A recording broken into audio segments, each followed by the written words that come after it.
time for questions. The broad thread of the argument was that rather than looking at the Uniform Civil Code as a desirable proposition, look at the existing balance between freedom of religion and the directive principle, and look at possibilities of arguing against gender discrimination within the frameworks of personal law. So we are open for questions for some time, and you can raise your hand and I can identify you directly. Okay, Varun. Yeah.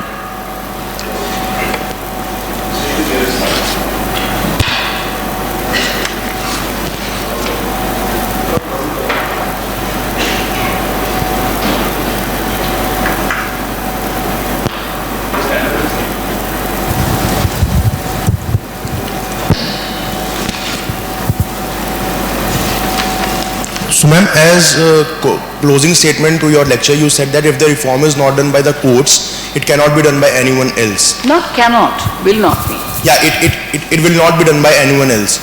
But I mean, if we look at the history, like what happened in the Shah Banu case, and then there were revolts, and then court came up with, then parliament came up with the legislation for protection of rights of women, right, which is a fallacy in itself, the protection of rights of women, right?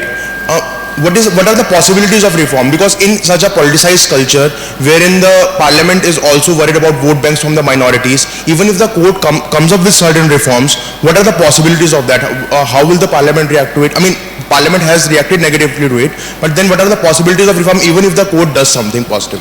Well, you know what happened in the subsequent to the 1986 amendment is that the 1986 Act was challenged in Daniel Latifi's case. And what was the issue in the Shah Banu case is that do Muslim women have a right to claim maintenance under section 125 of the Criminal Procedure Code?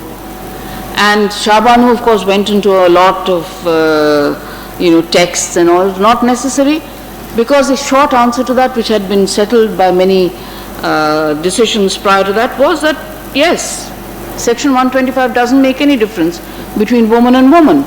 So every woman who is entitled to, but unfortunately created a controversy, and when the matter issue came up under Daniel Latifi, they said, well, this is unconstitutional, it takes away the right of Muslim women to ask for maintenance under section 125. The court was very clever. Justice Rajendra Babu was the judge, and he construed the 1986 Act and said it has not changed Shah Banu at all. Who said that it has overturned Shah Banu? Muslim women could get maintenance before, they can still get maintenance now. So in fact they reverted, got the status quo ante and undid the mischief which the government had sought to perpetrate. So in fact we are back to Muslim women getting maintenance under 125, and in many ways that issue is now pending, where they say that Muslim women are now better off than the other women under other systems, because not only do they get meher, they get mata, they get 125, a whole lot of things, whereas other systems only get that 125.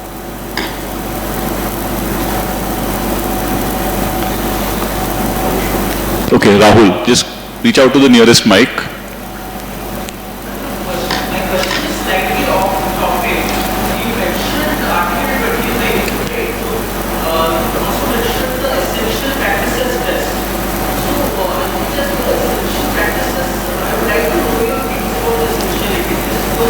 It says it has been highly criticized by a lot in academic circles as unnecessarily pushing the courts, as a judicially evolved doctrine which is unnecessarily pushing the courts into nitty-gritties of the religion. So decisions like Anand Margi decision, in fact the Shah Banu decision, they have also been highly criticized because instead of just focusing on the civil aspect of the laws, they have gone too much into the examination of the doctrines of those religions. So I would like to know what is your first thing, what are your views about the essentiality test, and in case you think the essentiality test is not appropriate, is there any other way in which Article 25 can be interpreted for protection of religion? All right, essentiality test, I must say that the judgment which was reversed by the Supreme Court was mine. In Calcutta High Court, the Anand Margis had come with a petition saying that they should be allowed to do the Tandav dance on the streets. And the police had banned that procession, saying that dancing with skulls would frighten the public, etc., create public disturbance. So they imposed 144, and I set aside the 144 and said, no, you have to allow them to do the Tandav dance. And I stretched it a bit. I said that the dance was part of the Anand Margi religion, which the Supreme Court was right in saying that it's certainly not part of their religion to do a dance. I mean, you remain an Anand Margi whether you do the Tandav dance or not. The question, therefore, is there have been several decisions. It's very difficult to find one point. You know, for example, shifting of graveyards, is that an essential part of the religion? Killing a goat on Bakr Eid, is that an essential part of religion? And so there are several views which have been expressed, but you asked me what my view was. I would say that my view would be that would I remain a Hindu if I did not dance on the road with a skull? If the answer to that is yes, I would remain a Hindu. Or would I remain a Muslim if I did not kill a goat on Bakr Eid? And if the answer to that is yes, then that practice is clearly not a part of the core religion. If it is something which is destructive of my religion altogether, then I would say that yes, it, in sense that if you say that I cannot call myself a Hindu anymore if you say that this is it. That is why things like the hijab, etc., they have been held to be not an essential part of this is a test that I would use. The second question, I think, was, is there any other way of, apart from going to the courts? Well, what South Africa has done, I don't know how it would work in India, is they have a very heterogeneous society as well. And so they called the community leaders and asked them to make a list of what they think are essential practices. It may be a good idea to do that because I'm sure within the community there would be a lot of differences of opinion as to what is religious and what is not. But the thing is that, I don't think it would work in India, frankly speaking, the South African experiment. Because even within, say, Hinduism, you have not only differences in beliefs, regional differences in beliefs. So, very difficult to say as to what is the core of Hinduism. I can't really, the courts will have to face this for the time being. And fortunately, people accept the courts because they are apolitical and they are seen as not having an axe to grind as such.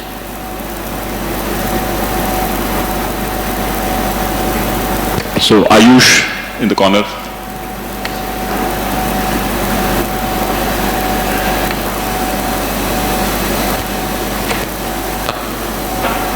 I'm following up on Rahul's question. Do you think there's anything apart from, we just talked about the essential practices test, and I think the point that you mentioned is that there is a need to look at what is the core practice of the religion, whether practicing it or not, whether it deprives you of the status of being a member of that religion or not. But do you think there is anything apart from that which is problematic with the essential practices test? Because if we see how the courts have gone ahead with it, tomorrow if a community comes and proves that a practice which is inherently central to what the religion wants to do, then even if it is violative of your constitutional or human rights, the court would still be bound to uphold it. For instance, in Haji Ali judgment, the Bombay High Court said that not allowing women inside the dargah is, it's not an essential practice. But a few months later, if the Sabrimala authorities prove that not allowing women between the ages of 10 and 60 inside the Ayyappan temple is an essential practice, then despite all the guarantee in the constitution, we'll still have this practice being upheld. So do you think that is a problematic point with the essential practices test? Yes, well, you have to trust the system of precedent, and that the judges have the discipline to follow the law, and that if the law has been laid down in the Haji Ali case in a particular manner, that the Supreme Court will not deviate from that test as far as this is concerned. I mean, the question is that if I allow a woman into Sabrimala, how does it affect the Hindu religion as a whole? If I, for example, tell a Muslim that you cannot say your namaz 5 times a day, now that would be an interference with the core of religion. But if I tell a Muslim that, listen, when you pray in a mosque, let your wife and your sister be with you, how does it stop? If you see religion as your relationship with the Supreme, then how does having a woman in the same area interfere with that relationship? But if I have to pray 5 times, that is the step, I have to climb these 5 steps in order to reach that. And if I say, no, you can't climb up these 5 steps, then that is interfering. I think that you're right in the sense that there is a lot of subjectivity which is involved in the judges themselves. But hopefully gender, recognizing the fact that women have in fact been discriminated against, and basically on the ground of religion.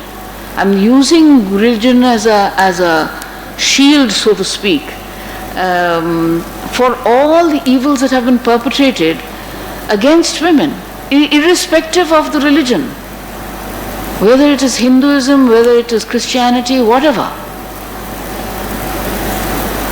I mean, why should the question even arise that that a woman should not be allowed to go into a temple? I can understand, yes, you say that no, non-Hindu will not go into Jagannath temple. Why? Because they would not have the same reverence for the deity, and therefore you don't want your thing to be subjected to ridicule. But a woman, a Hindu woman not being allowed into Jagannath temple, why? The fact that gender is irrelevant is that in all these holy places, whether it is Amarnath or Badrinath or wherever, women go. Does it stop Hinduism from being Hinduism? So what's so special about Sabrimala?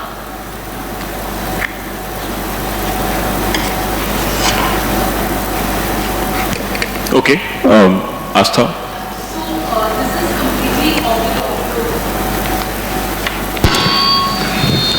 As long as there is a rough connection to the judicial system.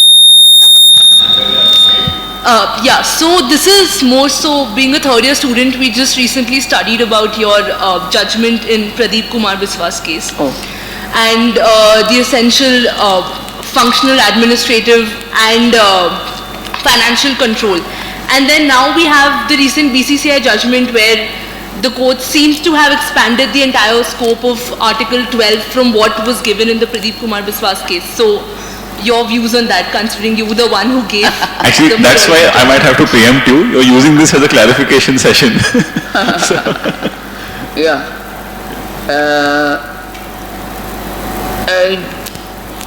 I think it's been, the word state has been stretched too far in the BCCI case, frankly speaking. I'll say that and that's it. Your exam is still 7 weeks away, so find other sources to engage with that question. But perhaps some discussion on careers in litigation and the judiciary, because I think the standard criticism that we have to deal with internally and externally is that while much of your actual study is focused on thinking about litigation, but the actual career preferences that happen post-graduation are very different.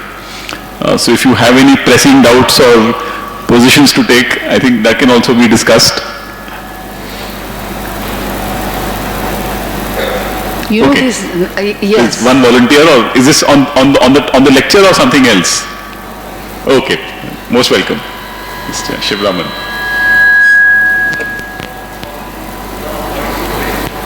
Practices of a religion. So, it has its own way of evolution, and it was one mistake by our colonial masters to say this is what is a part of your religion and this is not what is not a part of your religion. Not very clear. So,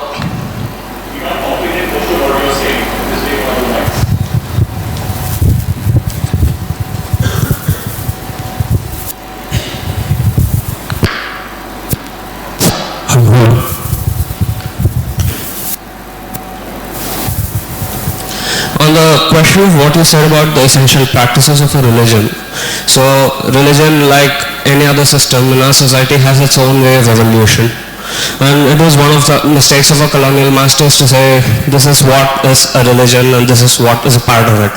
So do you feel the judiciary is kind of making a similar mistake by saying this is what is a part of your religion?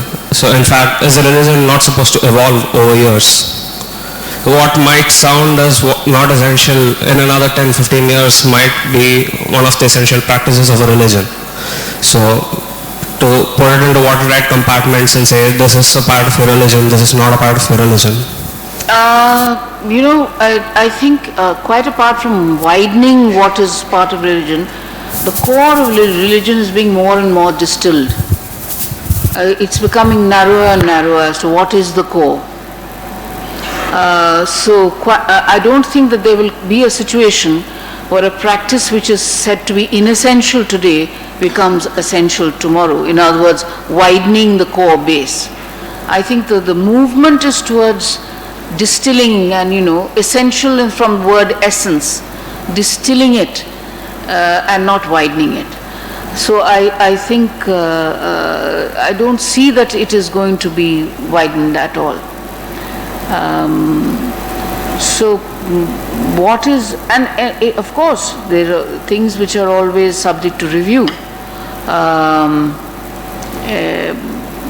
maybe somewhere down the line some other judge may have a different view, because as I was saying earlier, that a lot of the decisions we take are in fact subjective.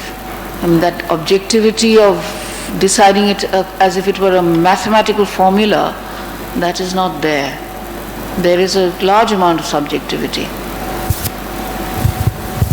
No, also on this theme of judicialization of religion, please remember that the way in which the post-independence court comes up with the essential secular distinction begins with debates like temple entry.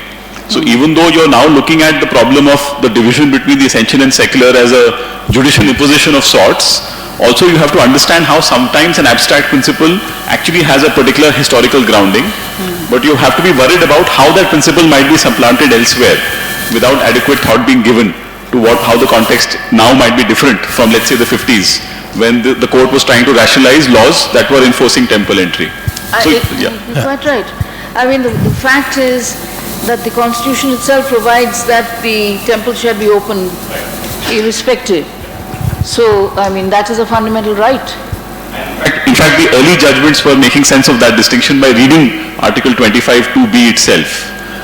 Professor Kannan? Right. Yeah. See, madam, I teach sociology here. I teach them religion also. So when there is no single Hinduism, so you always refer to the Hindu core. We always discuss it's a Brahminical Hinduism and the folk religious Hindu aspect. When you talk about core or essential aspect of Hinduism, so from where it comes? It's very difficult to say. I mean, Muslims have the same complaint. And when the British came and did the Shariat Act, it was as if all Muslims across the board were treated as one. I mean, they have separate sects. Similarly with Hindus, when the Hindu Succession Act, the Hindu Code Bill came in, You treated everyone, lock, stock and barrel, as a Hindu. But then over a period of time, we've come to accept it. At that point of time, there was a lot of controversy. I think it is to do perhaps with seeing the commonality in our various beliefs within the Hindu faith, which defines what is a Hindu. Irrespective of the rites and rituals, there is some common element between a Shaivite and a follower of Kali and so forth. I think that would be what Hinduism is. Including marriage rituals vary from caste to caste. Within Hinduism, it's extremely difficult because the Brahminical Hinduism advocates a particular type of marriage ritual, whereas Dalits, they don't follow any of this ritual because it's less ritualistic Hinduism. So if that is the case, if you always talk about Hindu Marriage Act, basically we are referring to the Brahminical Hinduism. So it's not really addressing the other side. So even our judicial reasoning also has a problem, a Brahminical problem. I think that I don't have the act with me here, but as far as I remember is that defining what is an essential ritual to be undertaken, I think also custom usage is also there. So if you can prove the fact that yes, they have taken certain usages and made that statutory, like homam and so forth. But if you can prove that yes, this is a customary ritual which is necessary or which in fact affects the marriage, then yes, it would be considered to be a valid marriage according to that custom. So the statute itself allows for that amount of flexibility. I don't think that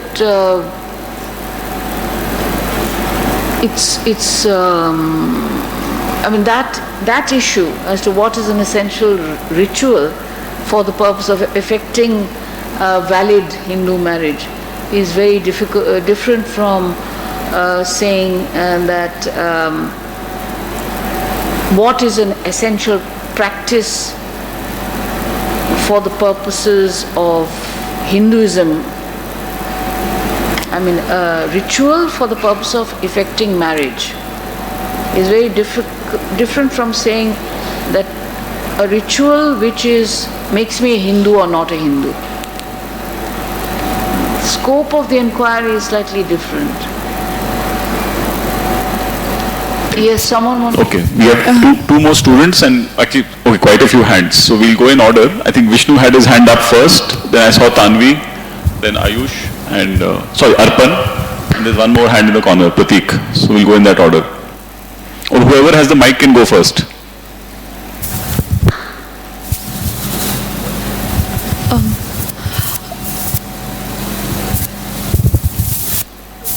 Okay, you can go first. Yeah, Tanvi. Ma'am, in continuation of what Professor Kannan was saying, the sense that I've been getting through this lecture obviously is that there is a lot of subjectivity when it comes to, through the course of your answers is that in the essential practice test there is a lot of subjectivity, and if we're say talking about subgroups within a religion, so obviously there is no singular Hindu religion per se, there will be various subgroups.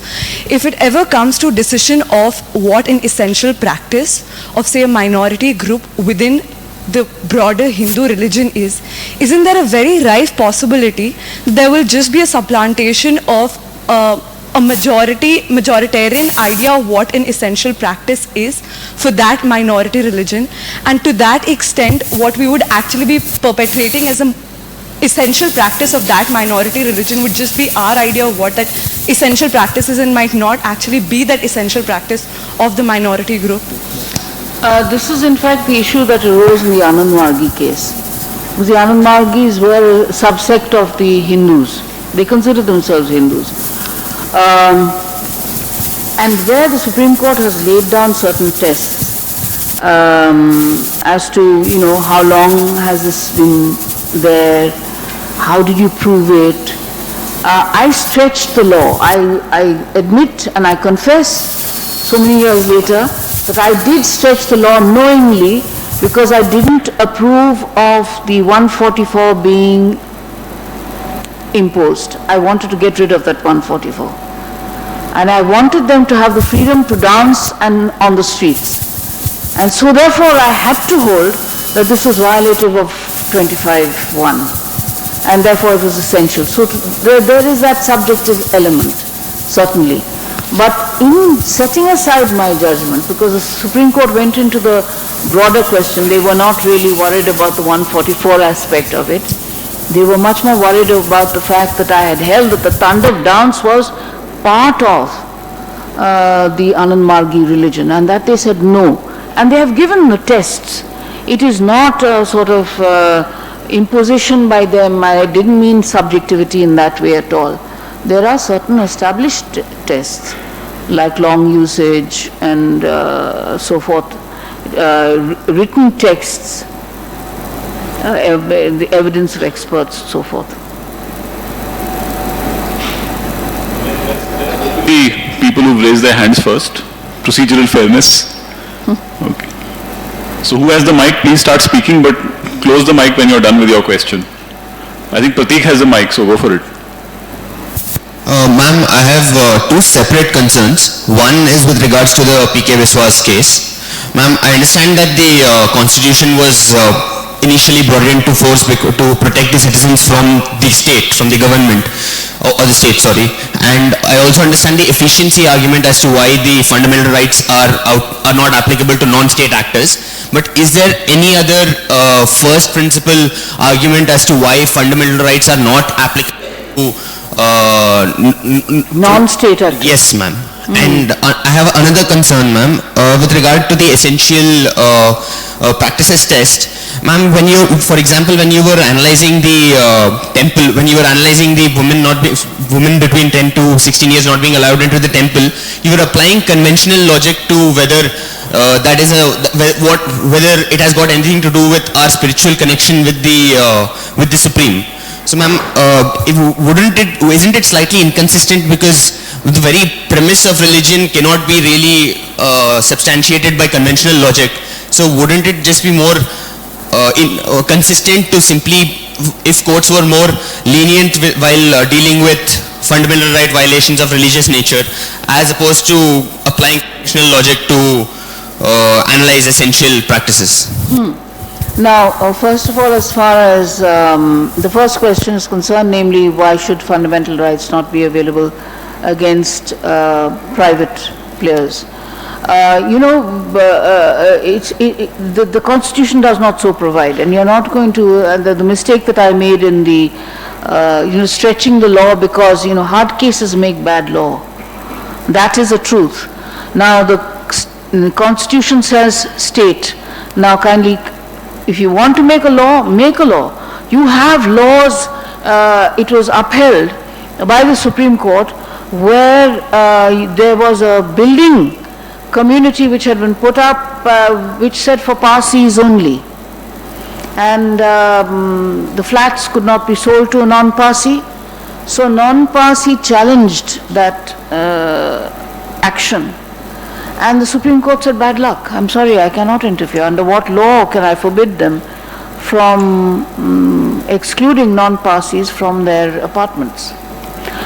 So that remains. It is for Parliament to make a law, but not for the courts. I think that would be a mistake to extend the provisions of the Constitution with all its ramifications to include private. That is, again, as I said, my personal view. I have not heard the arguments for or against in BCCI, but this is what my gut reaction. Similarly, my reaction to the Sabarimala case,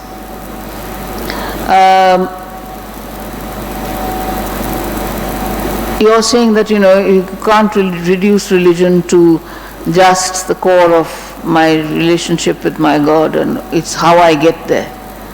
It's how I get there, and if by excluding women, I am going to get there. Now, supposing my religion says that unless I sacrifice a 12-year-old girl, I can't get there. Are you going to allow it?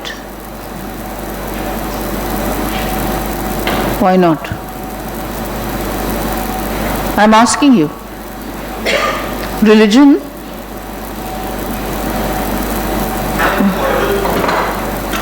Audible, yes.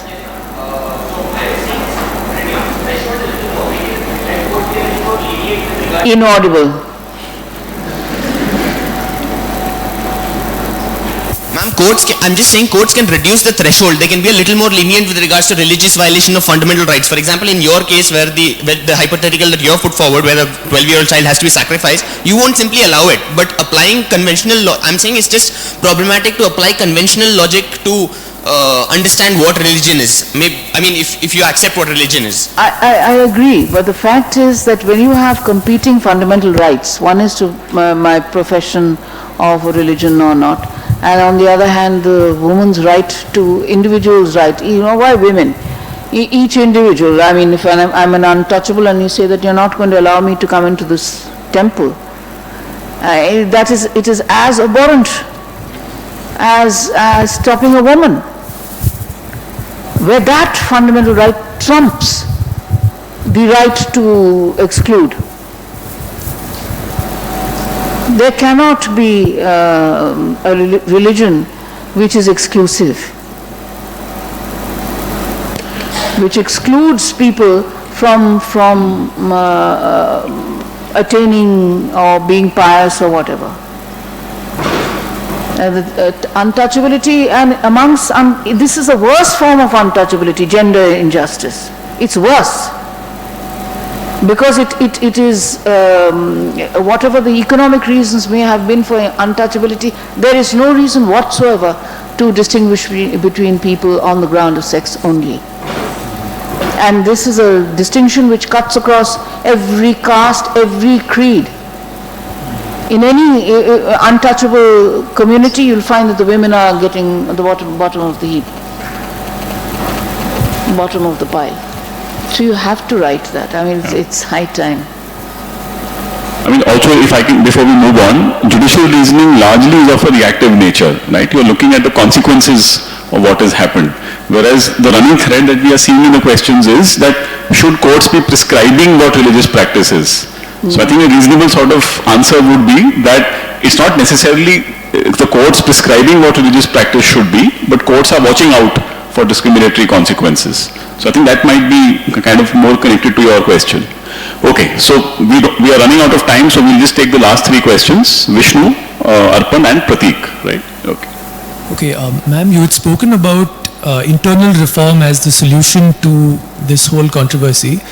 So in the presence of groups like the All India Muslim Personal Law Board and other such self-appointed arbiters of personal law that have so effectively sort of lobbied against legislative reform, how practical do you think legislative reform is in the area of personal law? See, the assertion, I have not been there during the hearing, but newspaper reports that the assertion in the affidavit filed by the board to the effect that women, they cannot, justifying triple talaq only being given to men and not to women, saying that women are not decisive enough. And is that any reason? Is that any reason at all? I mean, it's so irrational. It's like at a particular conference, and this is truth because I was at that conference, and the district judges were there, and we were talking about gender justice, and he said, but you know, obviously women are inferior because they've got smaller brains, because women are small, they're built small.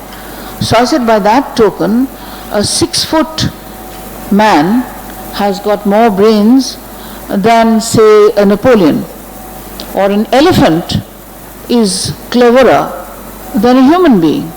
And this is a kind of argument which I think that if you say that a woman is genetically incapable of taking decisions, I mean, there are certain arguments which only have to be heard to be dismissed. I don't think it's got anything to do with with logic. I mean, there's some amount of logic has to come in. Otherwise, what else do you hold on to?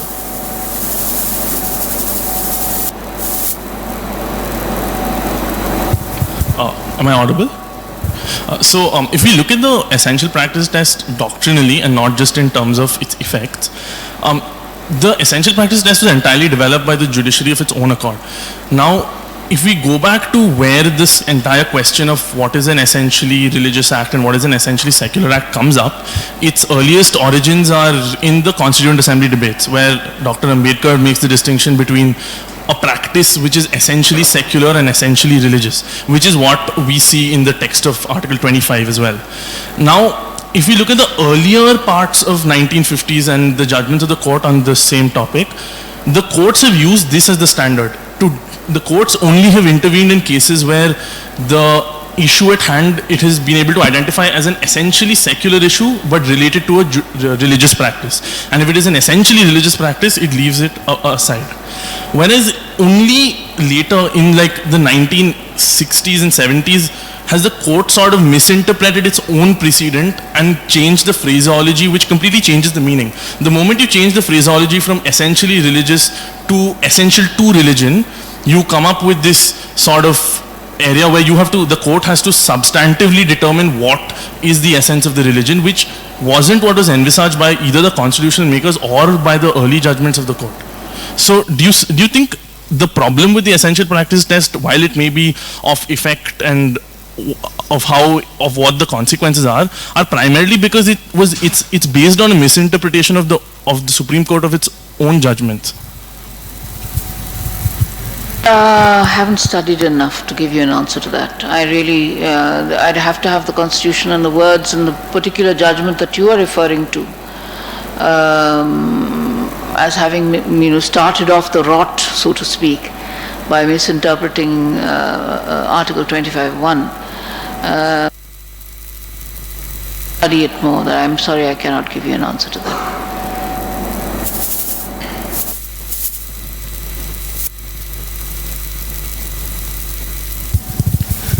Good afternoon, ma'am. Your lecture was very informative. Thank you for coming here. My question is not exactly related to any legal issue, but more of a personal curiosity. I'm doing a project on case comment, and I will be criticizing or praising a judgment of a judge. Now, it is very easy for us to criticize a judgment or praise a judgment, but as a Supreme Court judge, you are at the end of the day a single human being, and you are deciding the fate of so many other people, and you have so much responsibility in your hands. So how do you deal with so much pressure and so much responsibility?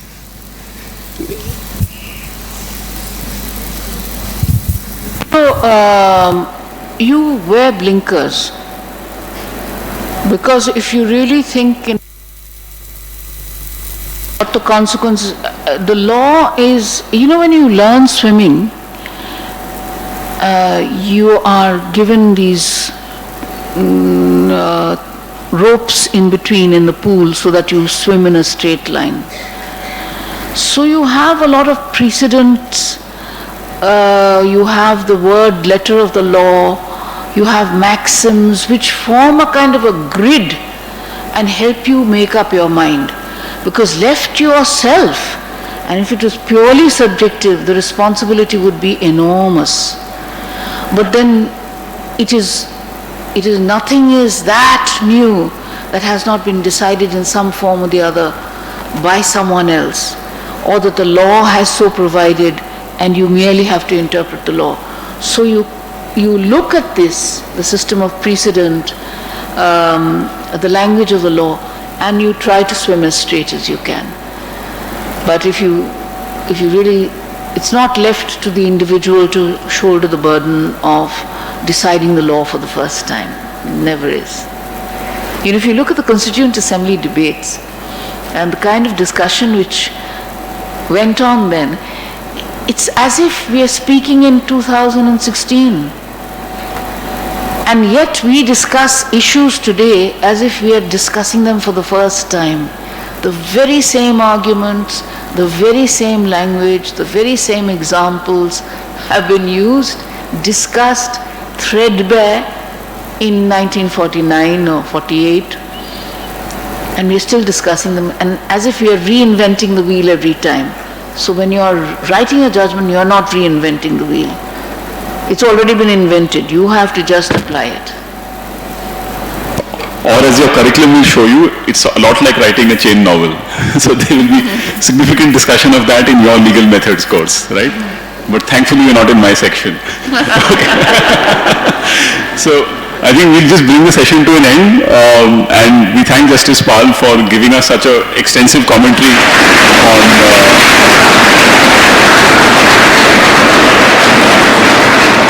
and certainly as soon as the book comes, we'll make sure there are copies made available here. I think Pranav has planned an interaction with the IDA group in the evening, so you can communicate the time. And we once again look forward to Justice Pal visiting us more often now.